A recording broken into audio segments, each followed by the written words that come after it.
Call this joint City Council and Planning Commission meeting to order for Tuesday, March 15th. May I have roll call, please? Thank you. Yes. And when I do the roll call, please remember to state your location. All right. Commissioner Barna gave notice. Council Liaison Clark.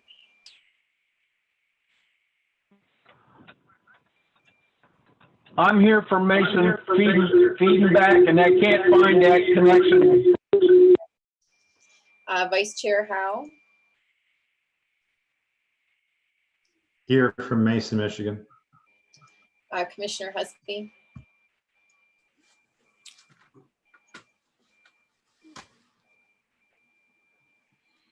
Commissioner Husby, are you here? Did we lose you? He was. He's here. I don't think he can hear us. I can see him. Like a seance. Can you hear us? Tom Husby. Tap on the screen. All right, I'm going to move on. Commissioner Perot. Here, Mason. Chair Sabaton. Here from Mason. Commissioner Shattuck is absent. Commissioner Waxman. Here, Mason. Commissioner Jackson. Here, Mason. Mayor Pro Tem Brown. President, Mason, Michigan. Councilmember Drosha. Here from Mason, Michigan. Councilmember Schaefer. Here, Mason. Councilmember Ferris. Here, Mason, Michigan. Councilmember Vogel. Here, Mason, Michigan. And Mayor Whipple. Here, Mason, Michigan. And Tom Husby, we're going to try you one more time. Can you hear us? Yep, my computer quit working. Tom Husby here, Mason. Okay, if you can, we do need to try and get your video on. I see him. It's on. Oh, there it is. Okay, Yeah. I see it twice. Okay, got it. Thank you. All right, we have everyone here. Okay, thank you. Next item on the agenda is public comment. Is there anybody here that would like to address the council and the planning commission is not related to the agenda? Nobody coming forward.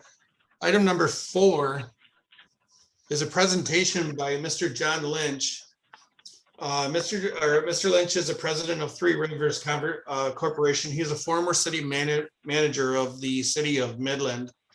I did have the pleasure of chatting with him and the mayor on Friday in preparation for this meeting. I want to remind everybody that this meeting tonight is not necessarily to discuss the master plan. It is a discussion to write a job description so that we can move forward to hire a consultant that'll help us with the master plan. So Mr. Lynch is here to facilitate and help us write that plan. Mr. Lynch, I'll let you introduce yourself. And, Mr. Chair, if I could, actually, Deb Stewart's going to start. oh, okay, City I'm sorry. manager is going to start. Okay, I'm sorry.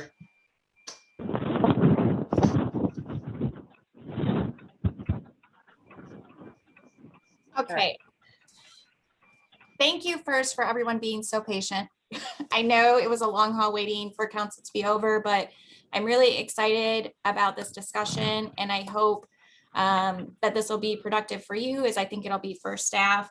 I mean, the goal here today, Elizabeth, if you want to move forward, is to just kind of go through the process, give a brief overview of what we hope to accomplish, and then discuss the steps related to the master plan, so you guys know what to expect and how this will roll out and what the different phases will be. We're going to approach it a little bit different than we have in the past. And so if you've had experience with the master plan in the past, we're going to approach it different. We're really trying to tee up different areas so that we really come out of this with a document that works for us, and then also has the next steps associated with it. So John did a great job of introducing Mr. Lynch as someone who's going to help us facilitate this discussion. He has an amazing resume, lots of experience, and right now he's currently serving as the 5th president of the Three Rivers Corporation. and has had a lot of experience with economic development as well as public service over 26 years, serving in different capacities from planning director to city manager. So he has interacted with many boards and councils just like you guys, and really has a wealth of experience about trying to facilitate those discussions to get to the best result. He holds a master's degree in public administration from Central and a Bachelor of Science degree in urban planning from Michigan State University, as well as a senior executive in state and local government program at the Harvard Kennedy School. Some of you may have attended John's session on leadership at the 2019 MML conference, and that's where I know Elizabeth saw that session and was inspired and hoped to maybe have him help facilitate and get us a kickoff of our master plan process. The focus today is, as John has mentioned, that we really want to get to that good job description of what our RFP will look like. So when we talk about an RFP, request for proposals, that's what our staff typically goes out without really any engagement from boards and commissions, because we kind of already have the framework. We know what we're going to seek out, and we're going to present to you multiple items or multiple bids based on that request for proposal. We need to confirm that that job description meets the needs of staff as well as it meets the needs of the Planning Commission and the council. So this is not our normal process, but we thought it might be helpful because this is just such an important project to have you guys in at the front to really make sure that the questions that we're asking the consultants to answer in the master plan process line up with what you hope the document will be at the end. I can tell you my goal is that right now our master plan document sits on a shelf and most of our staff don't refer to it.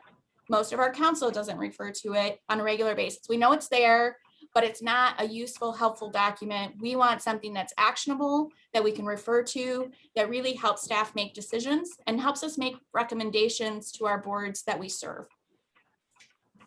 So if we talk through kind of the proposed scope and the timeline, this will give you an idea of kind of what we're talking about. We have a couple projects that were identified in the CIP that encompass the master plan. So we've been talking about this for a while, but the goal here was to really talk about multiple phases that will really encompass a final product that will be usable. So when we talk about the master plan, we're also talking about looking at our zoning, really making an ordinance audit, but also a zoning map audit to make sure that the zoning that we have there is the right zoning, really being a holistic project.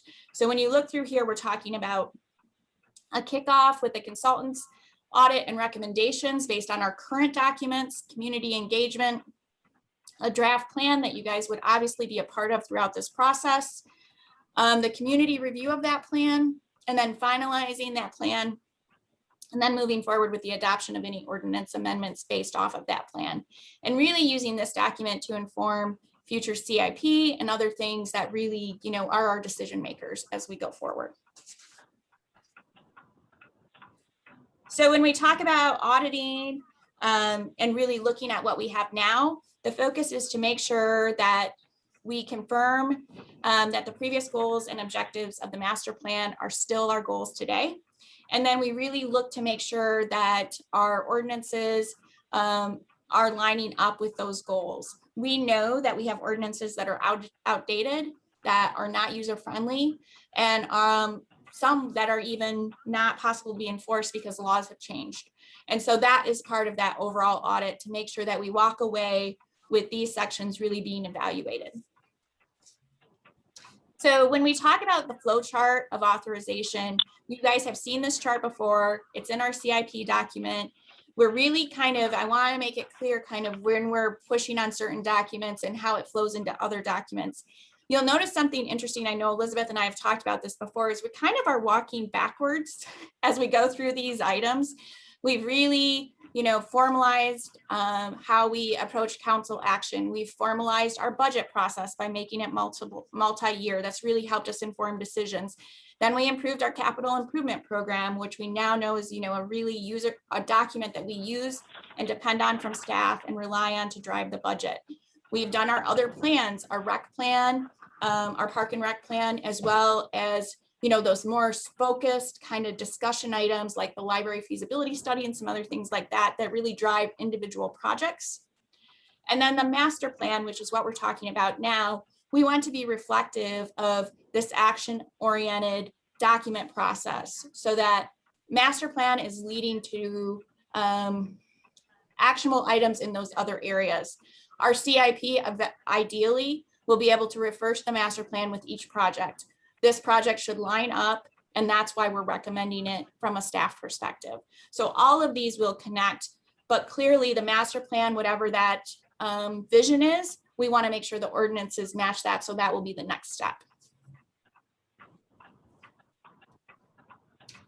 So when we talk about the master plan, for those of you that are not familiar, this is a requirement of the State Enabling Act. And so we have to meet minimum requirements.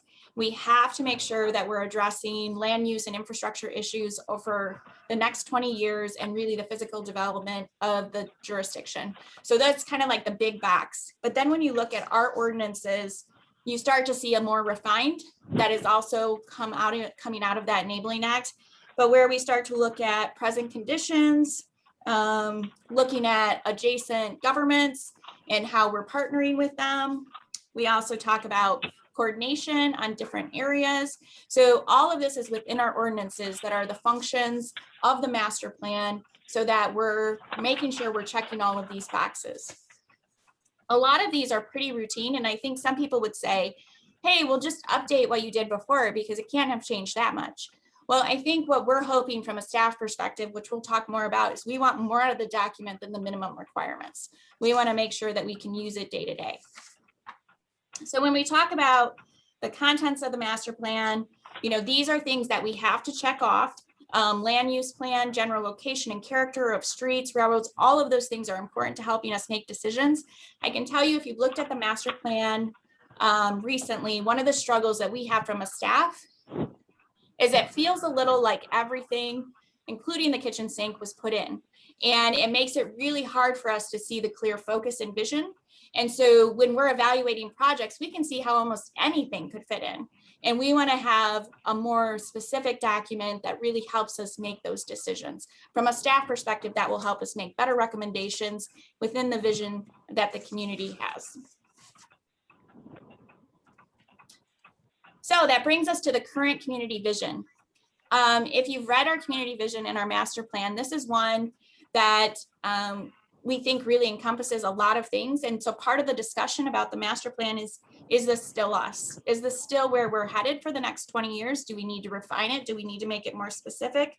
We know that what makes Mason great is our neighbors and the businesses and the people that serve the community. And so we want to make sure that they're part of this discussion and that they really drive what that vision is. So we talk a lot internally, and I know with some of the council members and things like that, and that we want to set the standard. We don't want to just check the box. So when we talk about the master plan, we don't want to just check the box and say, yes, we've met all the legal requirements, put it on a shelf, we're good, we've done what we need to do. We want to make it a very actionable document that we can pull off and know we're making progress on. And so for us, some of the things that we think would be raising up the standard would be evaluating maybe a decision rubric where we can look at metrics and things like that to ensure that we are looking at reaching our goal and that there's measurable action items to show we're making progress and that we can report out on those. Operational priorities, really evaluating the expectations with what's the reality of the cost of those expectations. And so at what point do we say we need additional services to really address that type of growth or that type of adaptation? Or if we're looking to attract certain businesses, what does that mean for traffic? What does that mean for other things? So really understanding operational priorities, because if we're right now currently focused on core services, if that's evolving and changing, we need to know that because that's going to drive tax rates and other things that we need to be considerate of. We also want to talk about what should the plan look like that will make it more user-friendly.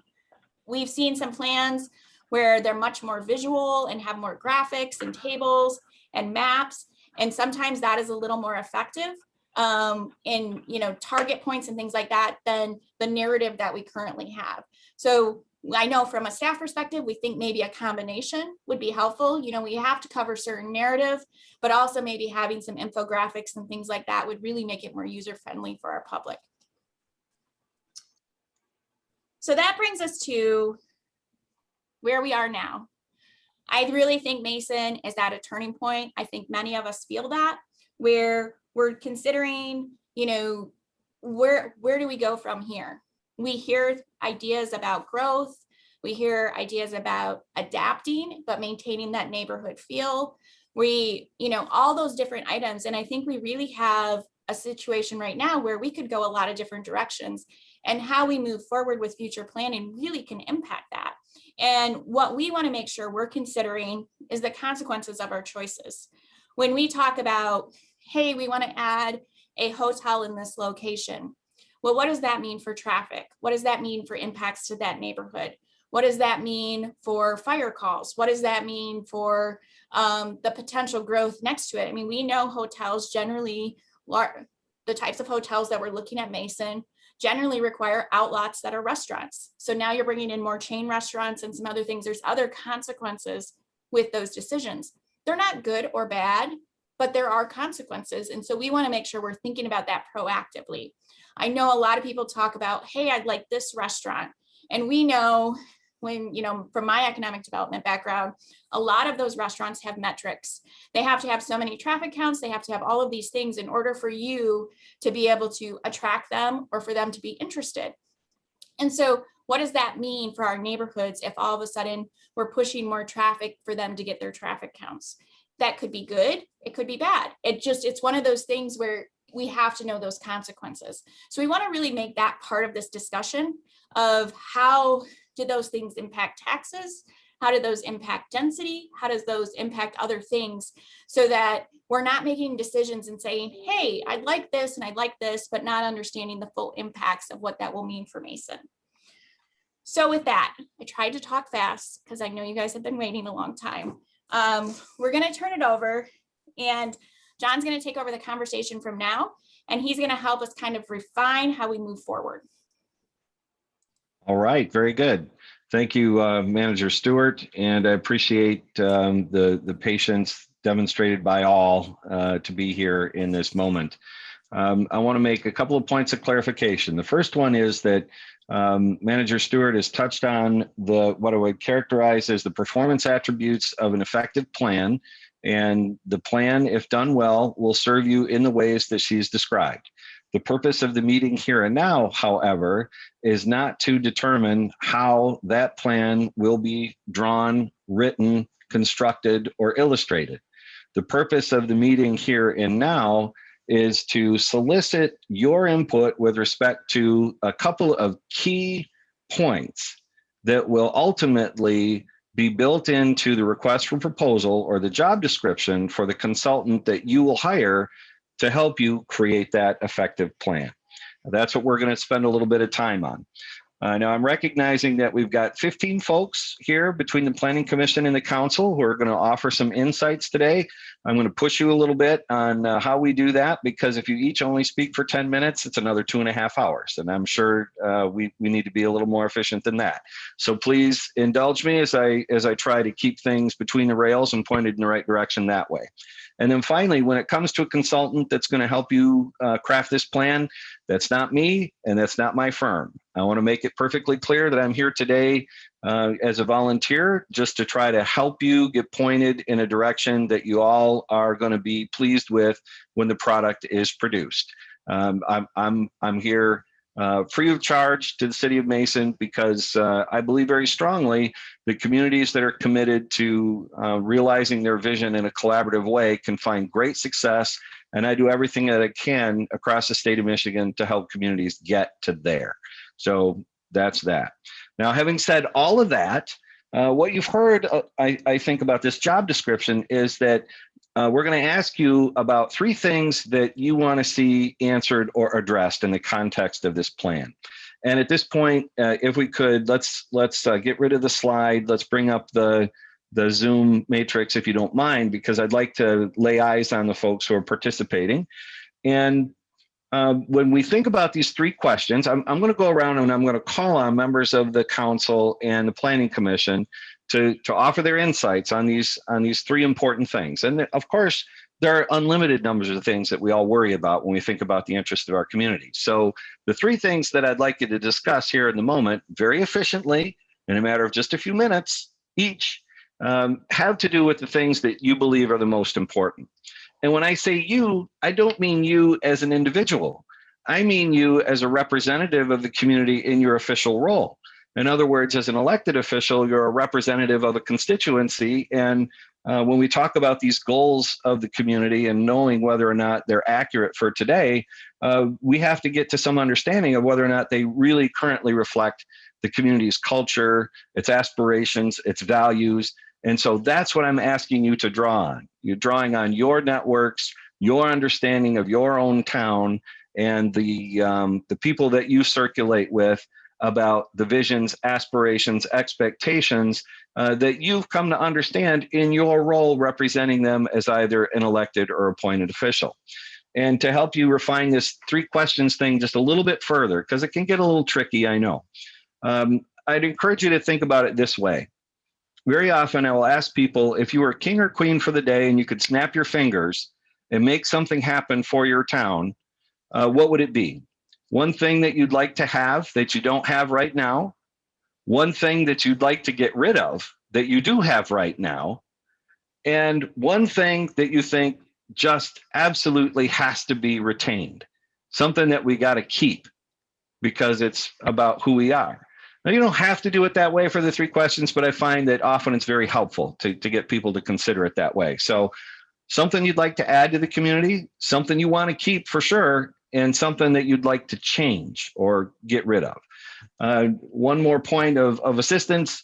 Frequently when I run this exercise for folks, I'll say, what would you like to have, king or queen for the day? And I get some form of, I don't know, Starbucks, for example. Starbucks, 80,000 vehicles a day have to go by the property in order for them to be interested. And then I say, one thing you'd like to get rid of, and they say, traffic. And so you can see that there's usually a natural tension associated with the goals. And that's okay. We don't have to get wrapped up in that tension here and now. We'll sort that all out as time goes by. So rely on what you know of your community's values and expectations and aspirations, and let's jump in. Let's talk a little bit about what you think ought to be embodied in this job description so we get the right people here to help you. And fairly or not, I'm going to begin with the Planning Commission Chair.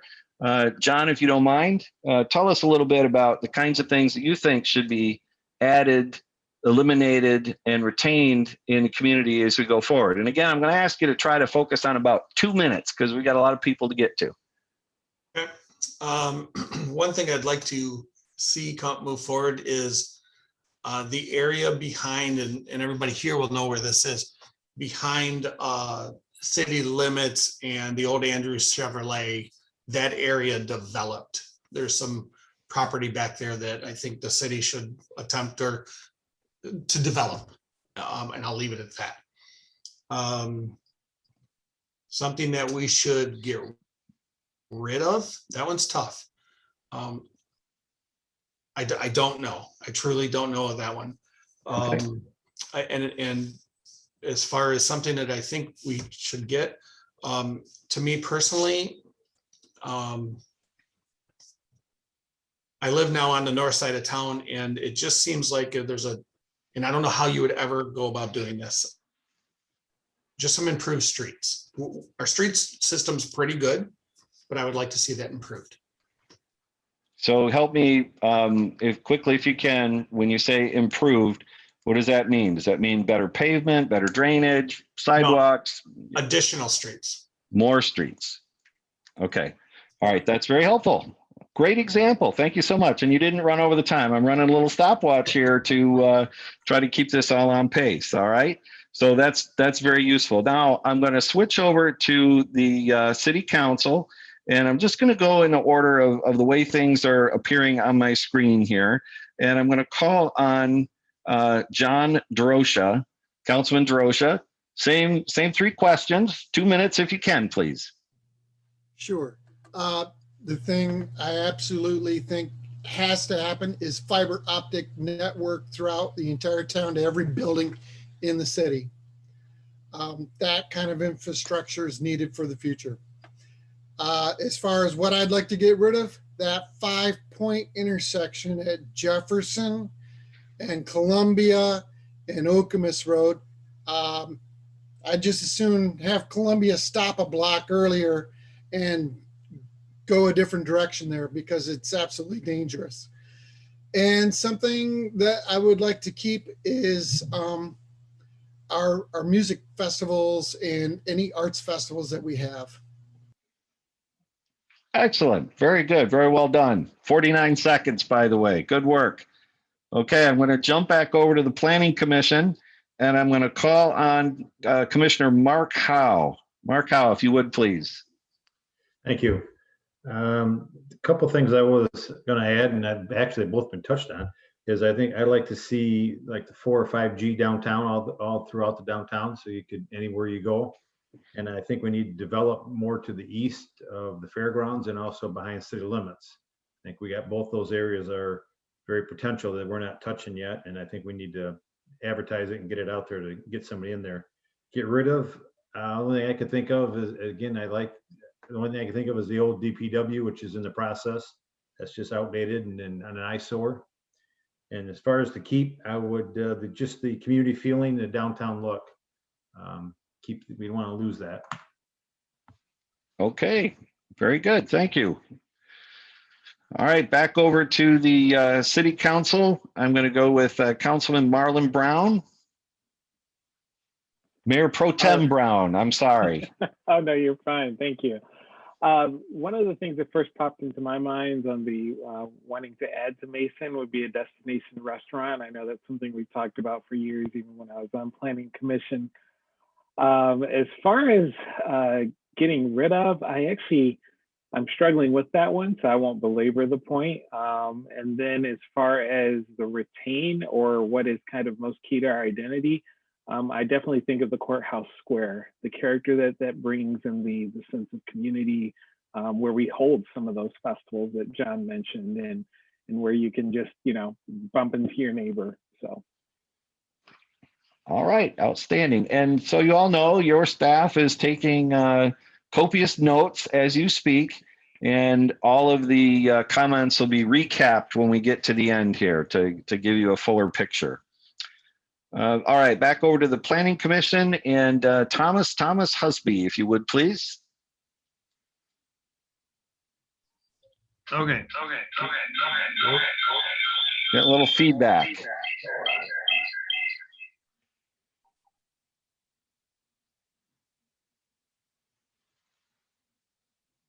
Thomas, give it another shot. All right. If that doesn't All work, right. we'll circle back. How's that? You got it. All Yep, right, you're good. sorry about that. My computer's messing up. Thank you very much for being here tonight. One thing I would definitely like to add in the community is we need a hotel. And for various reasons. One thing I'd like to keep is I know the county basically is in charge of it and everything, but if there's anything that the city we can possibly do to help to keep the fair up and running, moving forward, then that's all community businesses, our youth. The fair is a key part of our community. And if there's anything that we can do to help keep that rolling and anything to get rid of, I'm not going to go on that because I really don't have anything that stands right out that I want to get rid of in this town. So that's what I have. Outstanding. All right, nicely done. I'm going to switch back over to the council and Councilman Jerry Schaefer. Three things. I'd like to see development of the west side on the other side of 127 with parks and some green areas. I'd like to see increased green areas around the city. I think we need a hotel. I don't want to lose the small town feeling of Mason. I come from Jackson and they lost it, and I don't want us to lose that. And the thing I'd like to get rid of most is unfunded mandates from the state. and control from the county. Thank you. All right, very good. Yeah, that unfunded mandates thing, that's right at the top of my list too. Unfortunately, I don't think our master plan's gonna make it happen, but there's some things we could do to take care of our own affairs in a more independent way. So that's excellent. Good observations. Let's go back over to the Planning Commission side and Seth Waxman. Thank you. So I'm going to build off of what Councilmember Drosha said. I think that, high-speed internet access to every structure in the city is important. If this last year has taught me anything, it's that I'm now almost one full year working from home, and high-speed internet, I couldn't do my job without it. So I think that if we can make it affordable and good, and accessible, then it will benefit the whole community. Something I think that we should try to not necessarily get rid of, but maybe redevelop is right along the Cedar Street corridor. We have a lot of vacant property that could be redeveloped into something new. And I think that would be something that we should look at. And then as far as preserving something, I think we want to try and preserve the historic downtown. Okay, outstanding. Thank you so much. Appreciate it. And back over to the council side, let's talk to Councilwoman Rita Vogel. Rita, I can't hear you. I think you need to unmute, please. There you Thank go. you. I remember you speaking at the conference. So thank you for coming. Mine's a bit different. I'm really focused on resident retainment for just a strong economic future. I do think we are in a really amazing position right now. There's so much momentum and so many things we've done in just the past 4 years.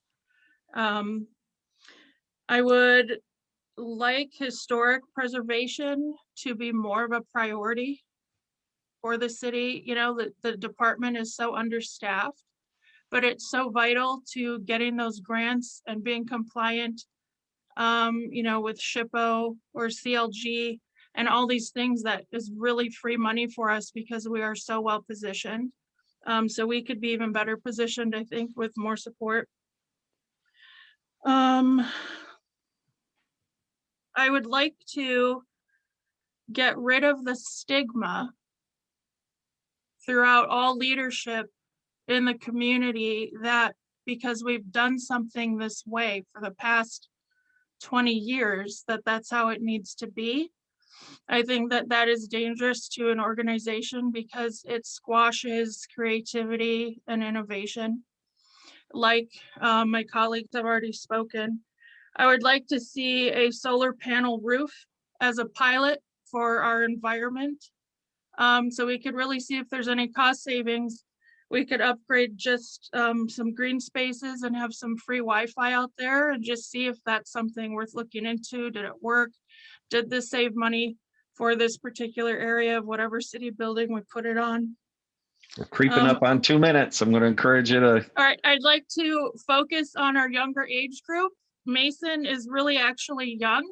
And as much as I respect our elders, only 13% of Mason residents are 65 and older, and only 19% are 49 to 64. We are young and we need to tap into their energy and think about them today to keep them here. All right, very good. Nice.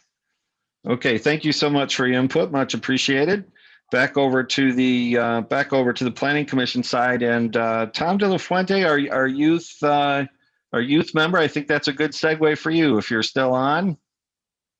I'm here. Yeah, what's up? So give me your three comments here. One thing to keep, one thing to eliminate, one thing to add. For sure. Well, I really liked the idea of kind of like building off the energy of the youth. I think that's a really good idea. There could definitely be some, I don't really know anything specific, but put some more, opportunities in place, more just opportunities and activities for the youth. One thing I would take away, I'm not really sure what to take away, but one thing I'll add was I also really liked the idea of a hotel, and I liked the fiber optics idea for the internet. So I think those two would be, I'm just probably gonna be hard to do both, but I might pick a hotel would be my favorite choice there. Okay. All right. Was that it? Yep. All good. All right. Very good. Thank you so much. Thank you so much. You can see a couple of trends emerging here. So much appreciated. Let's go over to the council again, and Councilwoman Elaine Ferris.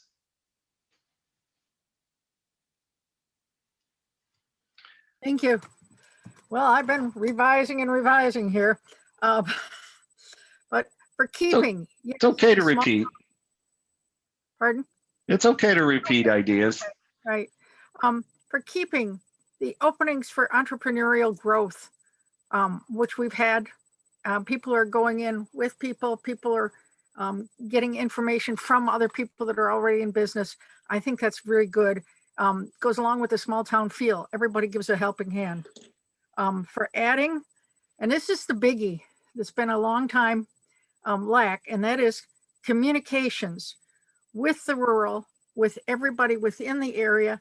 I spend a whole lot of my time just flapping my mouth, sorry, but it's the most efficient way to let people know what really is going on and what's behind some things. If we had that information roadway, so thanks, John, we would be able to be a little better informed and be better citizens. And to change, not to give away, but to change, the nonprofits in Mason are getting together and trying to do something within the Nazarene Church building. That is to put many services together. And it's, again, another instance of hand helping hand here, so that we can have a place that will be available, and maybe even for youth activities, I don't know. But that's sort of in the starting stages. So. All right. Very well done. Thank you. Much appreciated. And back over to the Planning Commission side, and Mitch Peralt. Thank you. Just along the same lines of what's already been said, to retain, I feel it's important to retain the small downtown square area we have. Mason's a strong community organization that would go in line with what I would like to improve. I'd like to add like a community center, something similar like maybe what Chelsea has. As a community, we come out for our parades, for our football games. I see Facebook posts of friends gathering at the city limits, at various places in the community. So I think a community center where we could have performing arts or something like that would be a great asset to Mason. In terms of what I'd like to get rid of, all I could say was the vacancy. That's already kind of been said. We've got the old McDonald's lot on Cedar Street. We've got the vacancies behind the farm and home store. So fill those places in the community with and attract community businesses.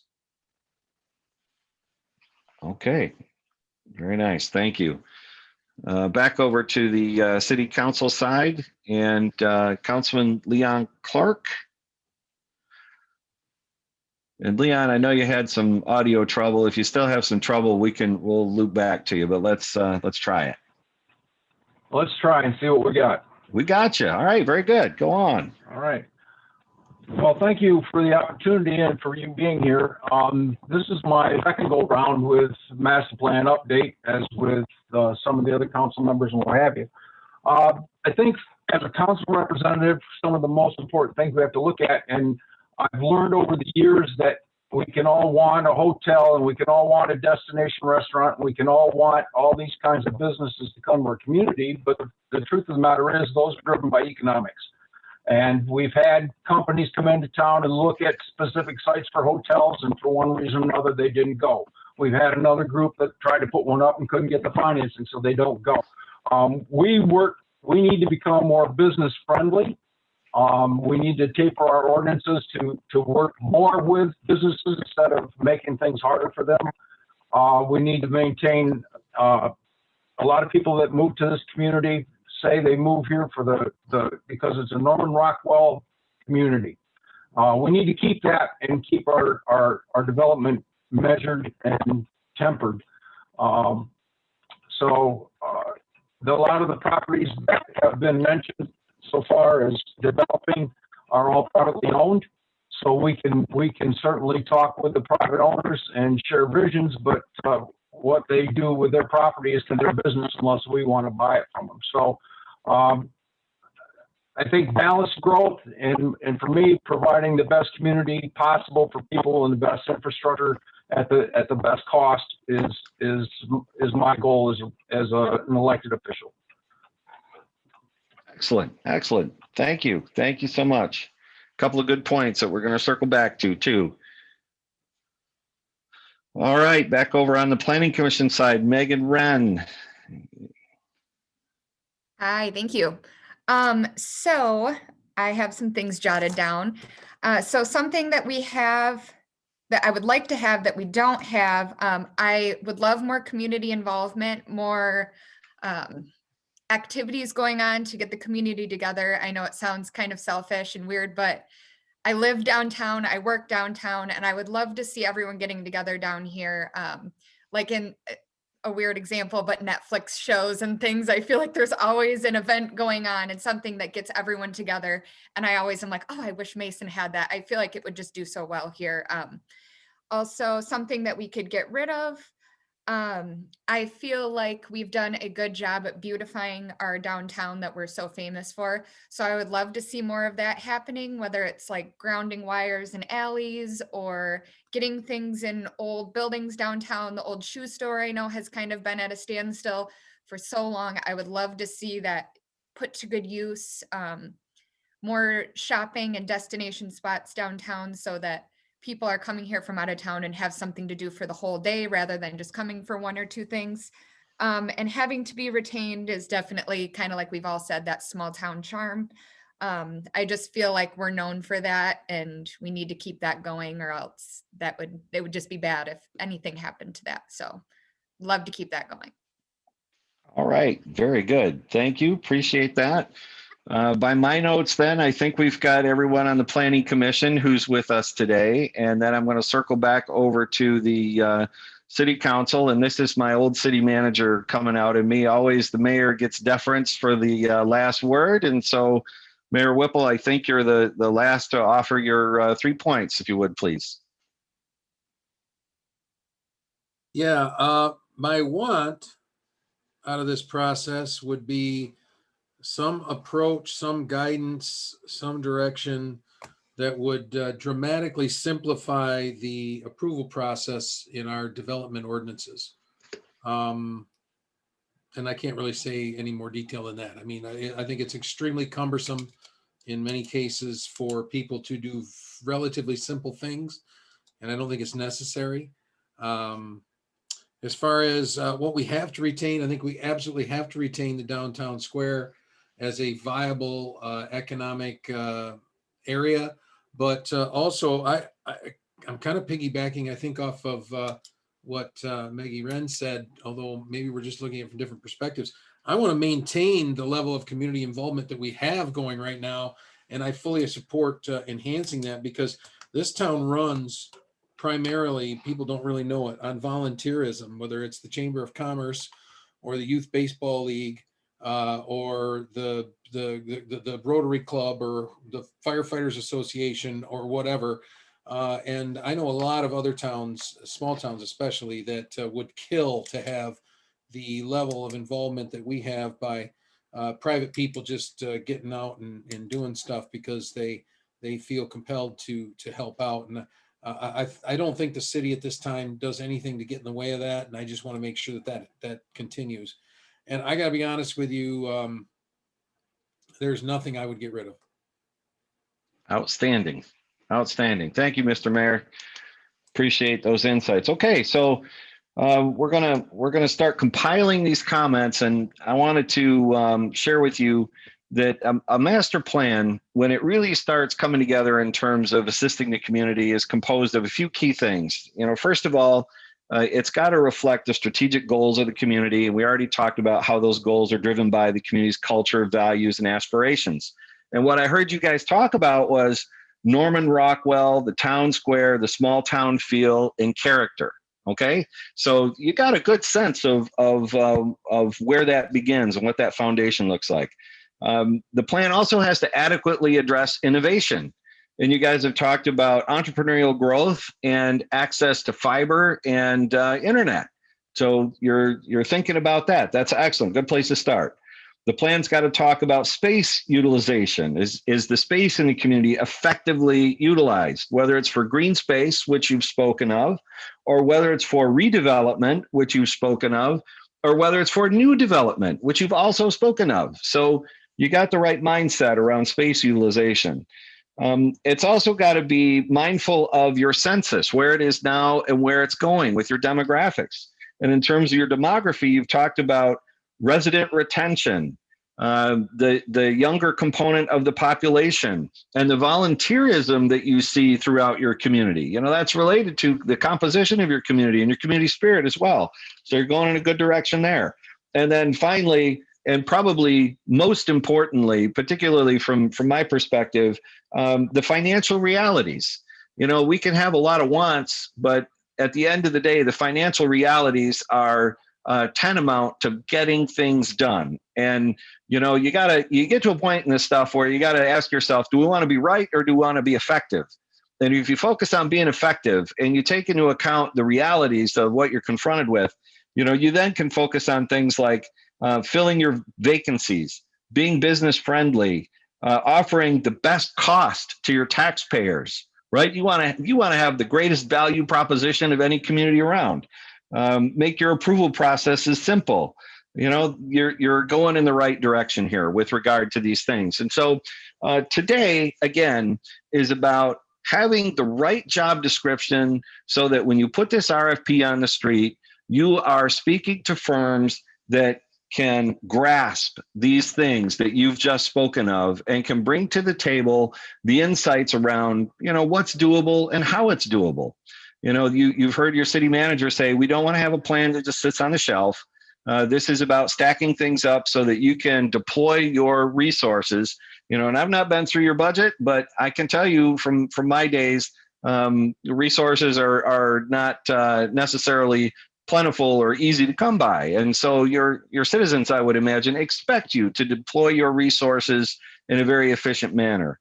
And so you're moving in a good direction with respect to what that looks like. So I'm going to stop there for a moment.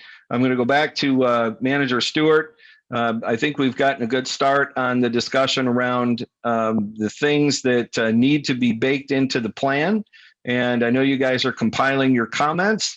I'll defer to you as to whether there's anything else you want to touch on here in the moment before we get to the articulation of what the comments are. I think I'm good. I'm moving things around as you're talking, trying to put them in categories. So I think I'm trying to line them up with some of the things that you were saying, but I feel like we're in the same mindset. There's a couple of things that are a little outliers, but otherwise they kind of are all fitting into some categories. Okay, very good. So the other thing that I would encourage you all to think about as you enter on this journey is the way that you come to understand the verification of these points. So you've just gone through a very quick and dirty sort of exercise around what I would characterize as community aspirations, right? And the plan should be aspirational in nature, but still realistic. And there's a balance to be struck there. And so as you go out into the community and you fulfill your obligations, elected and appointed officials, I would encourage you to listen in a way that perhaps you haven't in the past. You know, if you go to the same coffee shop and share your morning coffee with the same 6 to 8 people, it's great to know what they're thinking about. I would encourage you to intentionally go have coffee with 6 to 8 people that you don't normally have coffee with, and find out if the things that you believe to be true are true in their minds as well. And when we start thinking about how you verify and fact check and make sure that you're going in the right direction with regard to what you think is true, you'll find that kind of listening becomes very helpful to ensure that you don't get 6 months into this process and then say, oh my gosh, maybe we missed the nail when we swung the hammer. You know, we don't want to do that. We want to hit the nail right on the head. And so please think about the way that you listen and solicit feedback.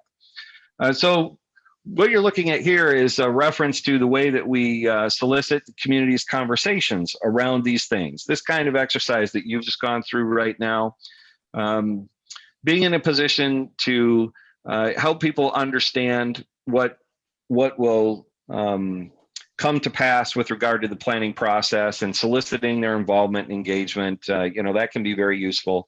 When I spoke to the mayor and Chairman Sabatin on Friday, I asked, how many seats are in the council chamber?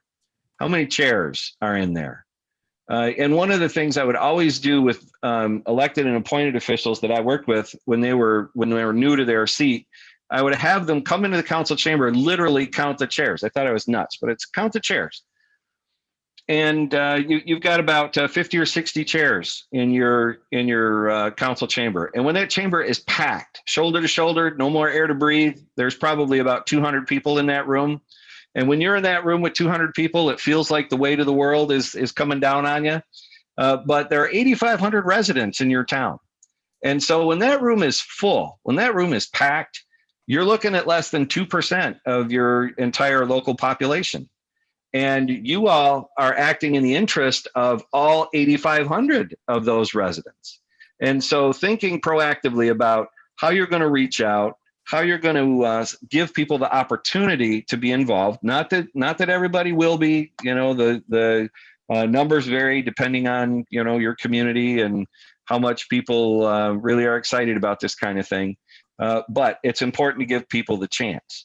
And when you couple that with your proactive listening, you'll end up with a really powerful tool that will help you confirm that you're traveling in the right direction before you spend a lot of time and money and potentially, commit what ultimately could be a rather grave error. So one of the things that I would encourage you to be thinking about, we won't dig into it in the here and now, but the consultant that you hire will give you recommendations on how to connect in a proactive way with the residents of your community around these kinds of issues. And so when you interview them and you get a chance to talk to them, you want to test them a little bit about how are you going to do this and how is this going to help me? So that should all be very helpful and efficient as well. And then finally, I think you've got another slide here on the process of bringing folks together. You want to flip the slide over, please? Oh, well, you want to take the break first? That's fine. I think that was it. How far are you from your compilation of the comments? We probably need a few minutes to do a sidebar. Maybe 5 minutes. Okay, Mr. Chairman, it's back to you then. If you wish to take a break for 5 minutes, you could do that. Or we can talk a little bit about process. It's your call. Well, personally, I'd like just to keep on going if that's okay with everybody. If somebody needs a quick minute, go about it, but let's just keep on going. All right, very good. Elizabeth, maybe you could do a breakout. You and Deb could do a breakout of this if you need to talk. Yeah, Deb and I can get on the phone. That's fine. All right, they're going to put the list. They're going to put the list together, and they'll be back. In the meantime, one of the things that you want to keep in mind. I got to tell you, first of all, having been in this business for a long time, I applaud your city manager for the direction that you're going in here. The way that she's working to knit these planning documents together into something that is actionable is, really at the core of how you do good things on behalf of your community in the long range. I mean, if you're going to do things that cost a lot of money, you've got to usually start saving, very, very early on and for multiple years. Or you've got to have a solid enough financial plan that you can go to the financial markets and borrow favorably to get big things done.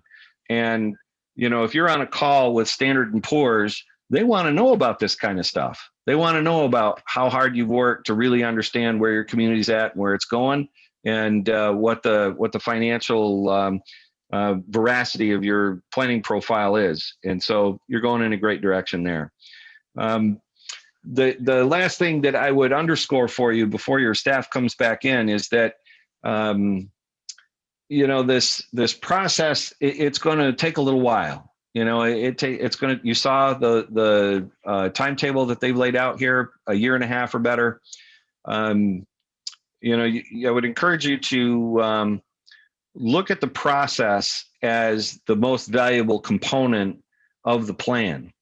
There's a quote from former President Dwight Eisenhower that says, plans are worthless, but planning is everything. And it's the process of planning. It's the method that you go through here to challenge yourself and ask these questions and engage your community that delivers these lasting results that you're really going to be benefiting from in the long range. And then when you pull that plan off the shelf and you're facing really tough questions, you look to those goals and those metrics and those action plans, and they'll help get you there. So, I've been talking a lot here in the last few minutes. I would be happy to respond to any questions that you might have at this point, and we give your staff a minute to come back in with their list.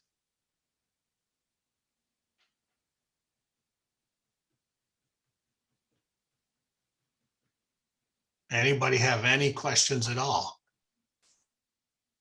Any comments? Hey,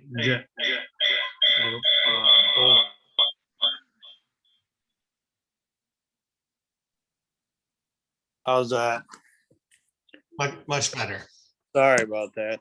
Hey, I know a couple people touched on the fiber optics thing. I just wanted to give a little update real quick. I had ACD in about a month ago about running fiber optics to our downtown business. And I know they were going to get with the city and different businesses and stuff like that about starting a fiber optics campaign or checking things out or whatever. I'm just saying, I'm just giving you the heads up that I don't know if they've contacted anybody yet, city council or the city, but I was having a lot of trouble, and they came out and checked some things out around the business and was gonna, start something. So I just wanted to pass that on. Thank you.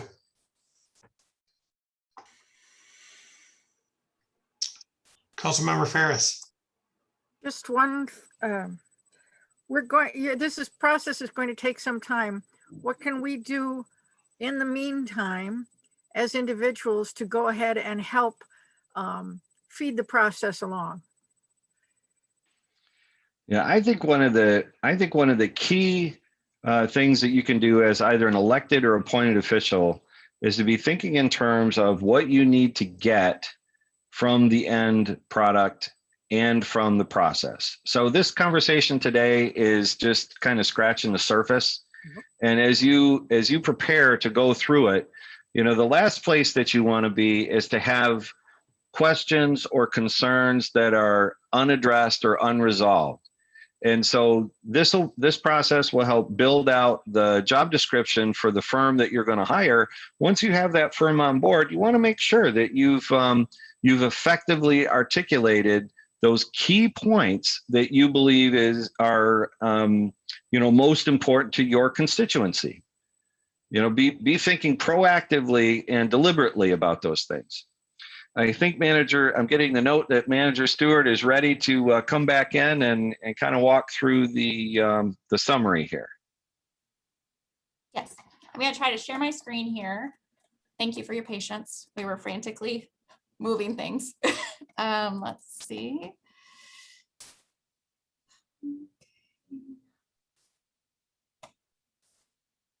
So if there's something that you're not sure is in the right spot, are you seeing my screen?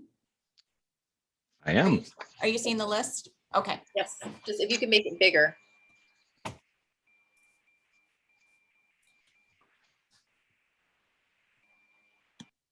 So I'll just kind of go high level and then I'll turn it over to John.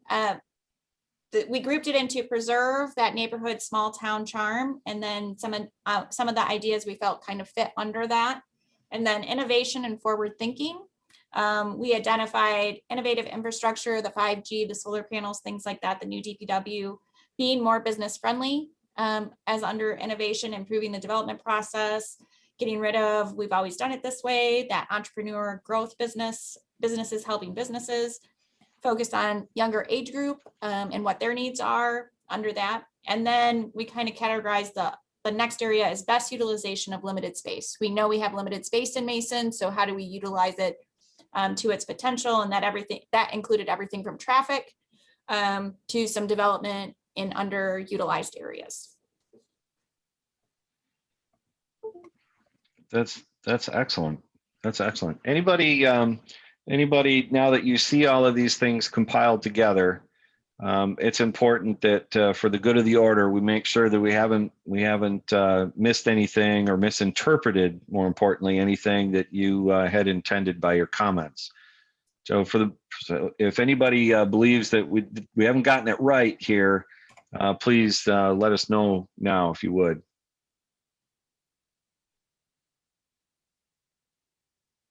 All right.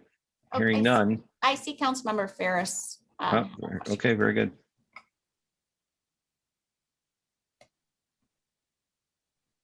Okay, I was trying to the communication is not just with rural residents. The communication is as a community so that all the information that comes in also goes out. But the communication kind of stops at the city limits or wherever Wi-Fi cuts off, because we are larger than just the city, and people out in the rural area are not getting up with the information, although they interact with us as their primary place of shopping or whatever. Yeah, you know what's really interesting about that point, Councilwoman, is that in a room full of folks from different jurisdictions, if you ask them where they're from, I would venture to guess that most of the people that live in the outlying jurisdiction will tell you, I'm from Mason. Yes. You know, and then when you ask them what political jurisdiction they reside in, you know, you get puzzled looks. That's another story for another day, but excellent point of clarification. Thank you so much. Appreciate that. And, you know, we were just, Manager Stewart, while you were out compiling, we were talking about how important it is for these folks to continue thinking about deliberative listening to the community, making sure that they're well connected to the community's spirit and intent, and to facilitate the process, making sure that they're coming to the table once you've selected a firm with their most important questions in mind, because we absolutely don't want to get to a place where we're midstream, or I say we, Queens we, you all are midstream in this, and you found that you're swimming in the wrong direction. And so this is a great starting point. Having said that, I think that we've kind of set the course for you here. The next steps are going to be to finalize your RFP, and I don't know if Manager Stewart or Elizabeth, you want to touch on the next steps and how that's going to unfold, just so folks know. I have a slide for that. Just one moment, please.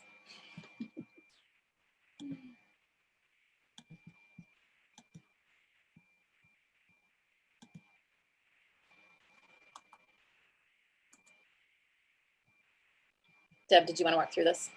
Yeah, I sure can.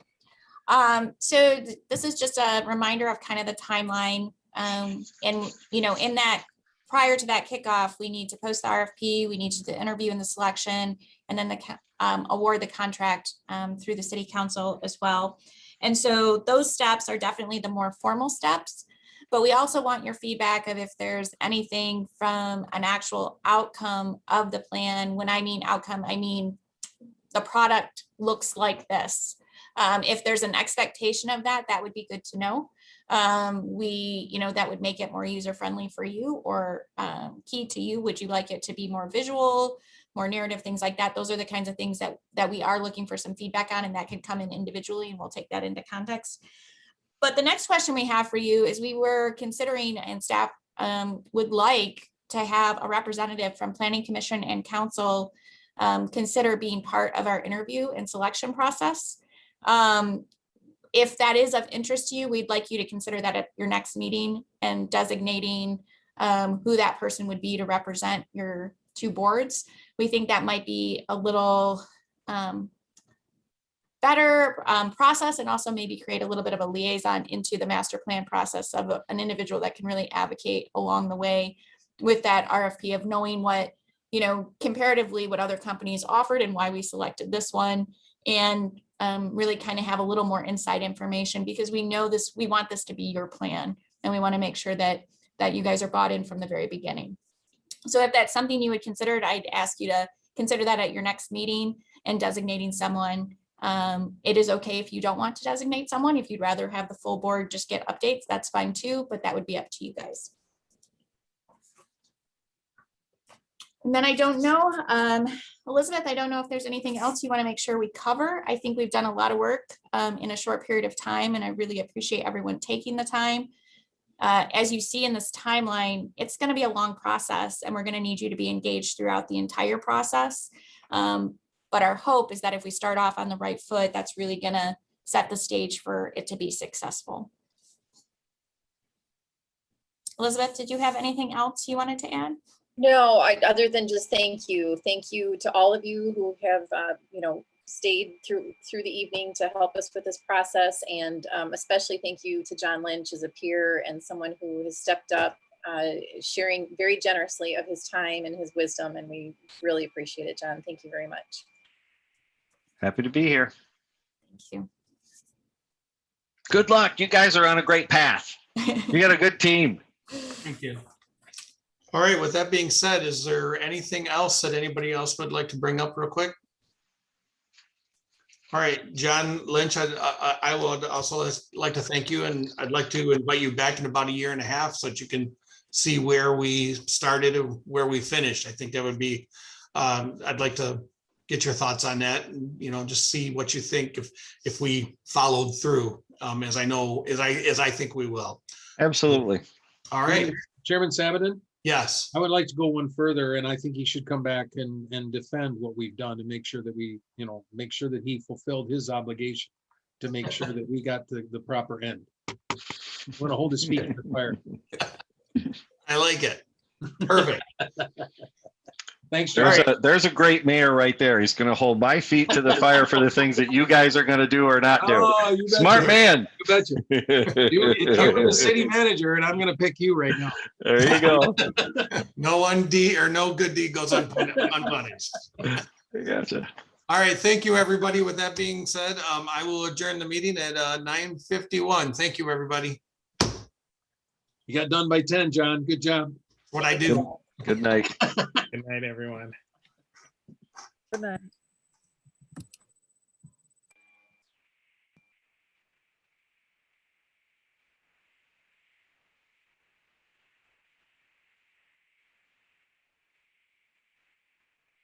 You got it, Stephanie?